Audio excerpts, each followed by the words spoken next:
Hi, I am with Professor Mark Brett from Whitley College, which is within the University of Divinity in Australia, Melbourne, Australia. Mark, thanks for coming into this conversation. Glad to be here. Thanks for inviting me.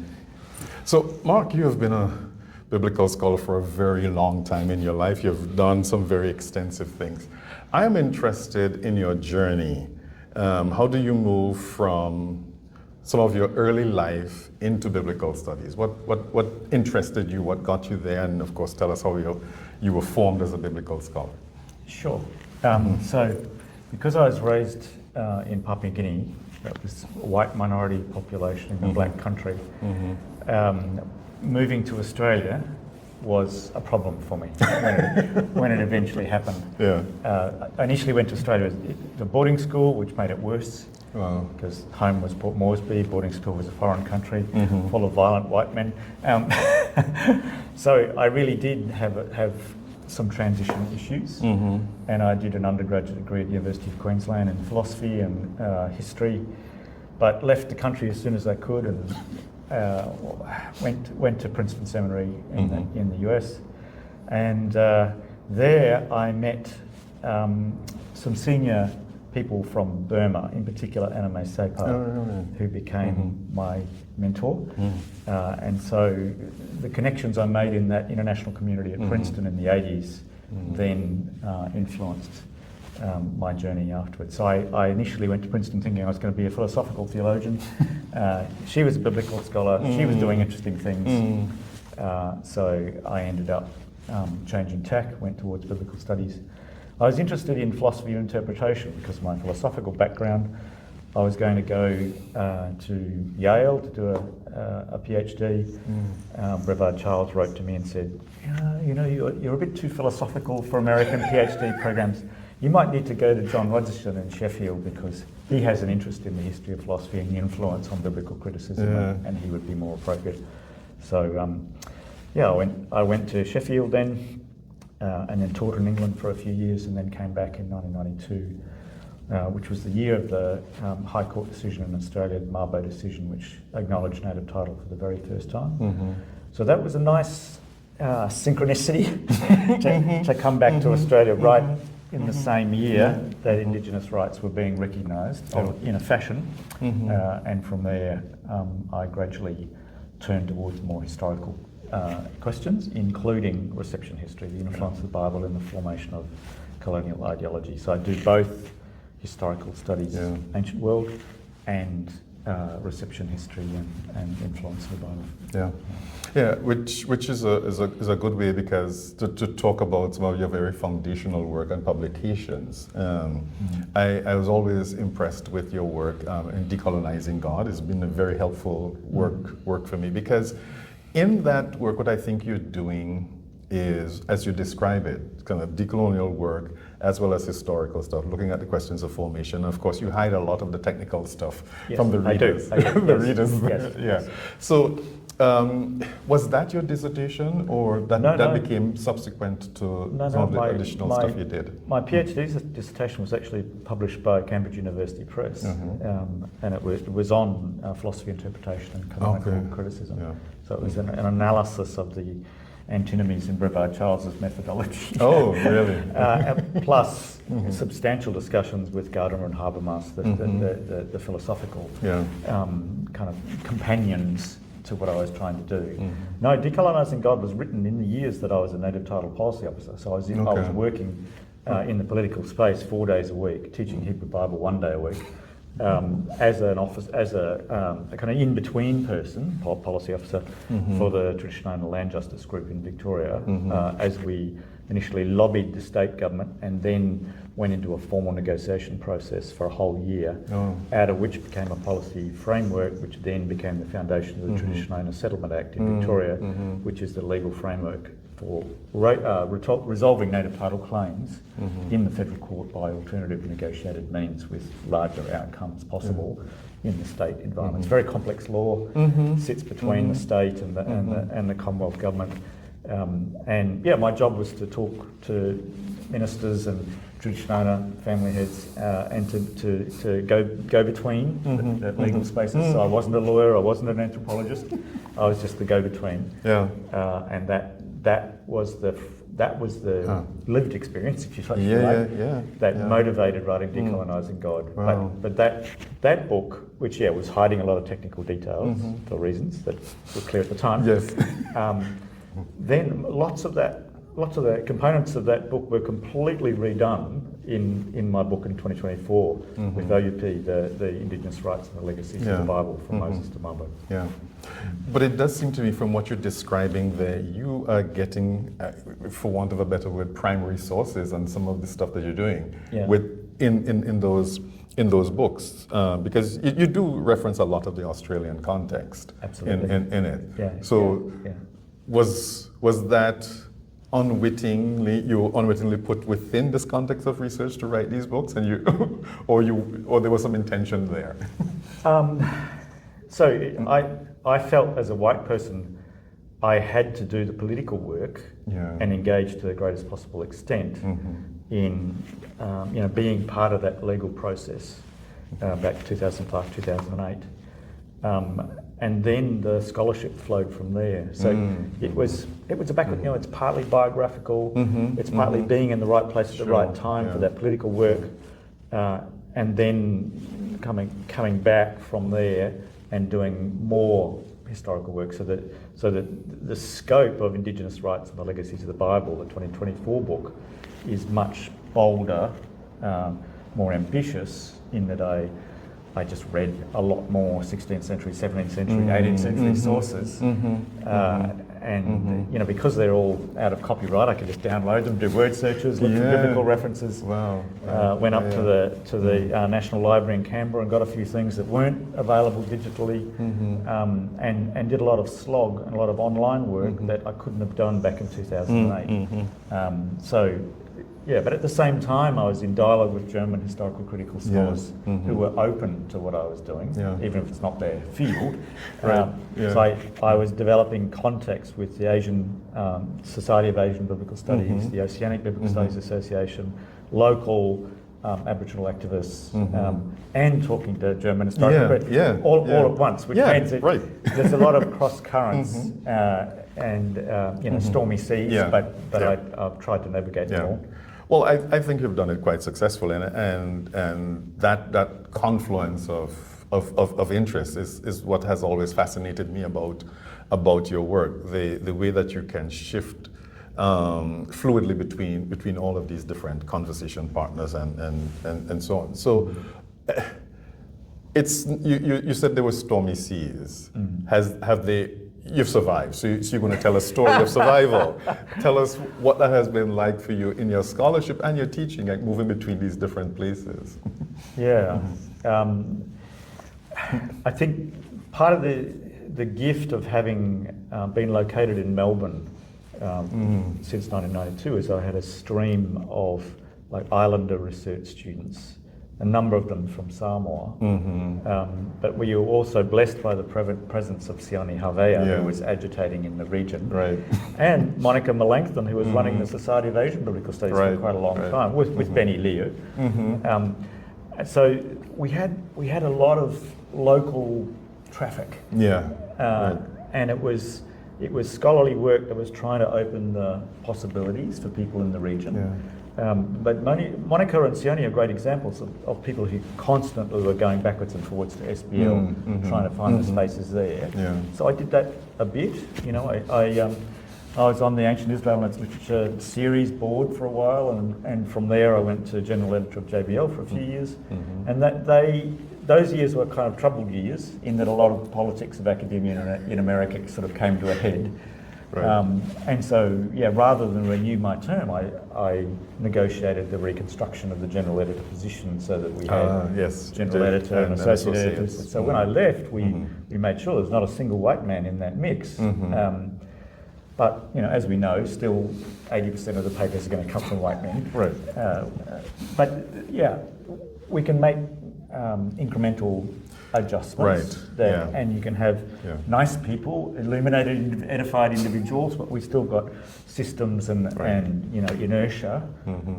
But I tried to build bridges in as many directions as possible.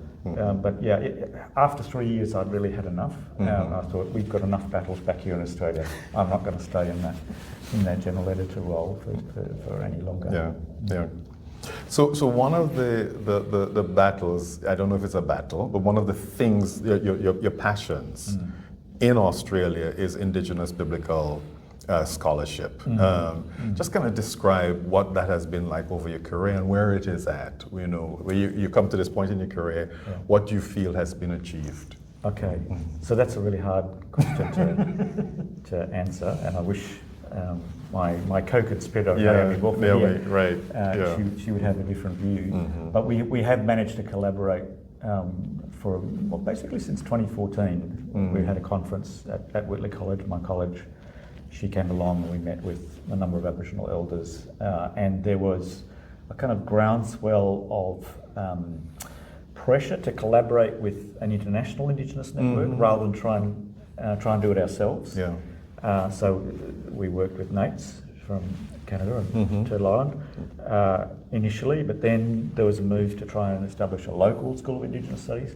Each of these things have experienced great difficulty administratively, and to our shame, we still have no Aboriginal Australian with a PhD specifically in Hebrew Bible or in New Testament. So they've done law, they've done medicine, they've done public health, they've done history, they've done even the history of racism in the churches, but they haven't done PhDs anything to do with Bible. In Bible, So there are Indigenous people who engage with biblical texts and are concerned about the reception history, the alliances between biblical studies and colonial impositions. All of that, we can talk about in classes, and they can write bits and pieces, but we haven't got the level of academic gravitas that, for example, in Samoa you have. So there you've got people running, say, Marlua Theological College, where a whole lot of people have taken their PhDs out in various international locations, and they've gone back to contexts where they are in control of their own educational systems. That's not the case in Australia. And that's largely because of a number of different structural obstacles. It's not for lack of interest on the part of Indigenous scholars. It's a legacy of settler colonial institutional stuff that we're negotiating.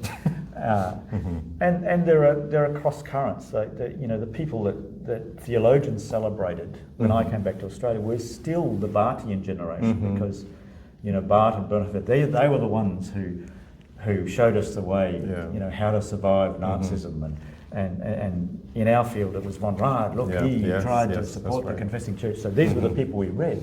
But these were the people who then reiterated a Bartian theology which said, actually, your experience was not relevant to business sociology. So ironically, the very people who combated racism in Germany and created a legacy of theological thinking, when transplanted to Australia, had the reverse effect of actually suppressing the flourishing of Indigenous biblical studies because of the minimising of people's experience and culture as relevant to theology. The Word of God cut through all that, right? So it became secondary and not relevant. So we need that generation of Bartian influence to subside in Australia, and a more kind of world Christianity mindset to emerge before our institutions can really welcome these people. So some people will be interested to point out that you frame it as a broad theological question rather than something structural within biblical studies. Okay, so let me say something about the weirdness of the Australian context. Okay, yes, please. So our academic culture is founded on a militant secularism, which was born more than a century ago, and was applied in constitutional arrangements for the old sandstone universities, the old universities we call them, excluding theology from the university. So this had the effect of creating a churchy stream, an ecclesial focused in ecclesially sponsored institutions which were not the university. So in university you could do archaeology, You could even do linguistics, but you couldn't do a degree in theology. Yeah. And biblical studies was kind of on the edge of that. So where did you do biblical studies? You did it in the church context. institutions. And that created a problem because it meant that the intellectual accountability in those small theological colleges on the edge of the universities, they weren't grafted into the university larger intellectual environment. Yeah. So we had to, my generation, you had to go to America or Europe or somewhere else to do your PhD. You built your networks through the SBL, and your dialogue partners were all international. Yeah. And the unified national system of the main universities in Australia, they just couldn't care less what we were doing. Yeah. There were a few biblical scholars here and there, but basically that whole system has degenerated to an extent that it's virtually extinct. Right. Yeah. So we have a bunch of people in the Australian Humanities Academy who happen to be biblical scholars because of one or two accidents of history. Yeah, right. And they held on to each other. So you can have some senior academics in Australia, but the actual business of biblical studies is entirely minoritised. Doesn't matter what colour you are. Yeah. The business of biblical studies is right at the bottom of humanities, and the humanities is right at the bottom of the academic institutional arrangements. Yeah. Which is what makes you as an Australian colleague an interesting person, because you have to have one relationship with different institutions and people in Australia and another one internationally. Absolutely, yeah, that's how we survive. Yeah. Right. And I'm embarrassed to say that I belong to a University of Divinity, which does not employ a single Muslim scholar. Yeah, right. So we have one Jewish scholar now within Trinity. So there is just no institutional need to expand religious studies, right? Because we sit in these church-sponsored bodies. So it's different from, say, even in Europe, where you can have state churches and you can have senior scholars who are ordained and so forth. Right. They're sitting inside universities, so their networks of accountability are much broader. So we have to choose to engage with people outside our context to enrich our conversations. Yeah. Which of course, and I think that helps make you very good colleagues to work with. In one sense, you need us, and then we don't always, outside of Australia, don't appreciate the uniqueness of the Australian context, because we just assume, you're operating in spaces just like we are operating in different parts of the world. Yeah. So I've noticed, even in South Africa, I've been in dialogue with South African scholars for so many years. They have so many serious university institutions that employ dozens of Hebrew Bible people, and sure, there's a small body of black scholars that are working their way in. Ulisani Ramatwana has written beautiful work on this. Their shifts. But when you go to the South African Society, there's full of it's full of people from the universities. You come to Australia, where are the university people? You can count them on one hand. They're all in these para institutions. So the kind of racial configuration in South Africa, ironically, has turned out to be very different from Australia. When you look at the institutional configurations, the mycology of it, it's very different. Even though historically our racism was basically identical. Settler colonial racism in South Africa and Australia, there was lots of traffic between the two, but the institutions developed very, very differently. No, I've visited your class at Whitley College, and I know the constellation of students that you have. Because again, you're teaching largely people who are preparing for pastoral and other types of ministerial vocations. Two-thirds. Yeah. But also, right now at Whitley, we are blessed by having a large number of people on humanitarian visas, refugee visas, but many from Burma. So any one of my classes, a quarter of the students would be from Burma. Chin, Kachin, Lisu, whatever. Because these people, many of them have a Baptist heritage. And then when they escape Burma, they form these churches to support each other, and they come along to the Baptist college. But it means that white students at Whitley are now in the minority because it's the migrants who are propping up the numbers, as the institutions sink lower and lower, it's the migrants who are propping up the student numbers. Well, that seems like you've come full circle, where this Burmese scholar influenced you in biblical studies, and that's what you're teaching. Absolutely, yeah. Good. So David Moe, who teaches at Yale now, we've had a laugh about some of these ironies, because the connections go back to my Princeton days in the 1980s, and these lively conversations are ongoing. So you were in Jakarta just a couple of weeks ago. There were a few people from the Myanmar Institute of Theology. So the head of the Myanmar Institute, MIT there, not the MIT. Etta Gay, she was mentored by the same woman who mentored me. So in 1995, we were in Singapore together, and I have a photo of the three of us. I think that's how long these personal connections run. So when people talk about Burma, I know the people who are teaching there because I was mentored by them today. It's just fascinating. No, you've come to a stage in your career where it's retirement. You've done that. So what is your scholarship looking like in the next few years, or at least your scholarly work? So I look after my grandchildren 2 days a week, and I write 3 days a week, and afternoons on the weekend. And I had a whole string of projects that I needed to finish up. So my colleague Rochelle Gilmore and I have been fermenting political theology in various ways for a few years. So we're on to our third volume of collected essays now. But I will be giving more and more time to supporting Indigenous scholars here, to the extent that I can, but I will be teaching 1 day a week for another year, in order to free up some space for one of my colleagues. I've actually written more hardcore Australian history recently. So I'm publishing in a history journal for the very first time on 19th century Australian history, including some impact of biblical discourse. I'm diversifying. And becoming more of an Australian historian, but also keeping links with particular scholars overseas. Well, and I think that historical narration is important, because, I mean, certainly both within and outside Australia, people aren't familiar with the very small details of these historical events. I mean, there's just this broad notion.